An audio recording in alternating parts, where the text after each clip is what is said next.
Shell Deepwater is fueling the growth of upstream Americas by safely developing new reserves and maximizing the potential of its existing producing assets in the Gulf of Mexico, Brazil, and Venezuela.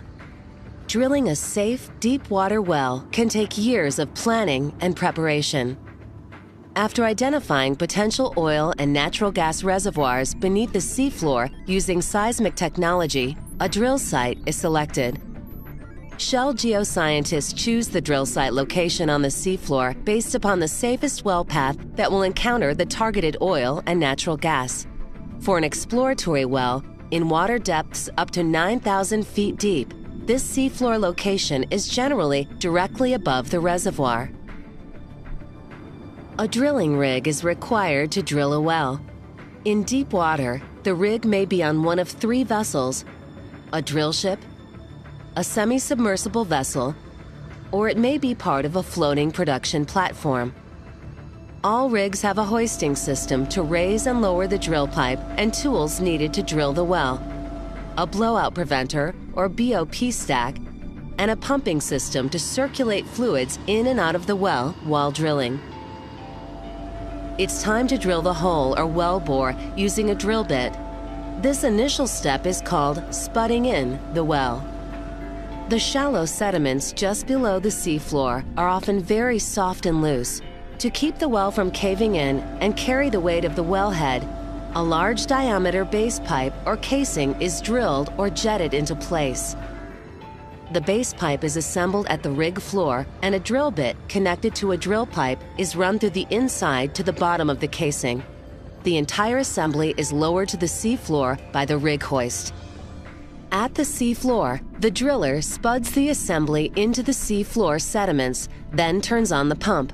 Water or a drill fluid is used to jet the pipe into place until the wellhead is just above the seafloor. With the base pipe and wellhead at the right depth, the driller will release the bit and drill string from the jet pipe and drill ahead. While the well bore is being drilled, mud is pumped from the surface down through the inside of the drill pipe. The mud passes through the jets in the drill bit and travels back to the seafloor through the space between the drill bit and the walls of the hole.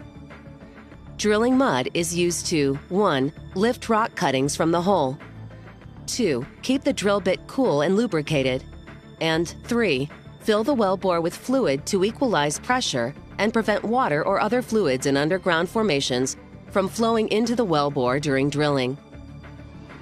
The mud is an environmentally friendly water-based mixture of clay for thickness and fine ground rock or barite for weight. At the planned depth, the driller will stop drilling and pull the bit out of the hole. A smaller pipe or casing string is then screwed together, connected to the drill pipe, and run down to the seafloor and into the well. To permanently secure the casing in place, cement, followed by mud, is then pumped down the inside of the drill pipe. To separate the cement from the mud, a cementing plug is used. The plug is pushed by the mud to ensure the cement is placed outside of the casing, filling the annular space between the casing and the open hole wall. On some locations, a second surface casing is needed, thus the well is drilled even deeper. In this second surface casing interval, the well is cemented using a second smaller casing string, repeating the same process used in the last hole section. At this point in the well, the pressure in the deeper rock may be too high to continue with the simple water-based clay mud, or there may be the potential to encounter oil or gas. Before drilling below this point, a blowout preventer with a riser will be installed at the sea floor. The BOP stack is a massive system of valves and rams that protect the rig and environment from oil and gas flows should the weight of the drilling mud be too low. The BOP stack is connected to a pipe called a riser. The riser connects the rig to the well and allows us to circulate the drilling fluid and rock cuttings all the way back to the rig on the surface. The BOP stack is fully tested before we drill further. Drilling now resumes with the drill bit and drill pipe always operating through the BOP stack.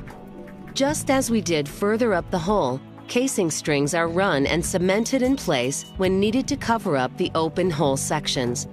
When the oil and gas zones targeted by the geologists are reached and the presence of an oil or gas zone is proven, a final casing string may be installed if the seafloor location is favorable for future development. This final casing string allows for the future safe production of the oil and natural gas.